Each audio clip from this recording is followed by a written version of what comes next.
ఎన్కేబి thoughts ఛానల్కు స్వాగతం, సుస్వాగతం.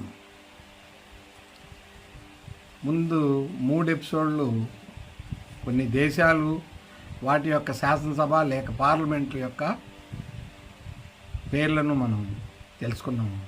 ఇప్పుడు ఈ ఎపిసోడ్లో ఇంకొన్ని దేశాలు, వాటి యొక్క పార్లమెంట్లు లేక శాసనసభల పేర్లు, అసెంబ్లీల పేర్లు తెలుసుకుందాం.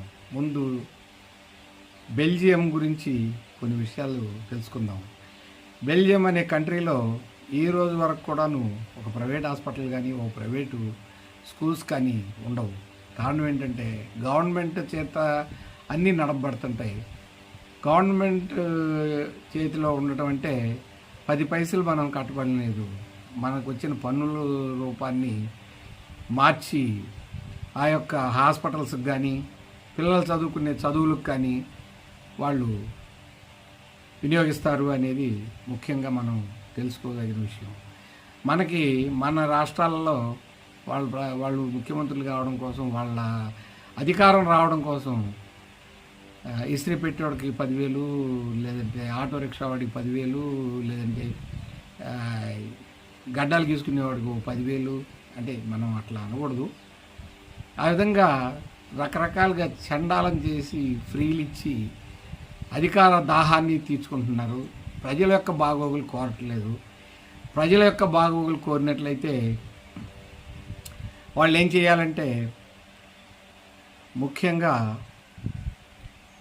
ఈ యొక్క చదువుని నువ్వు ఏదన్నా చదువుకో, అది రీసెర్చ్ కావచ్చు, లేదంటే ఇంకోటి కావచ్చు, నువ్వు చదువుకున్నంత వరకు ఫ్రీ ఎడ్యుకేషన్ని ప్రవేశపెట్టాలి.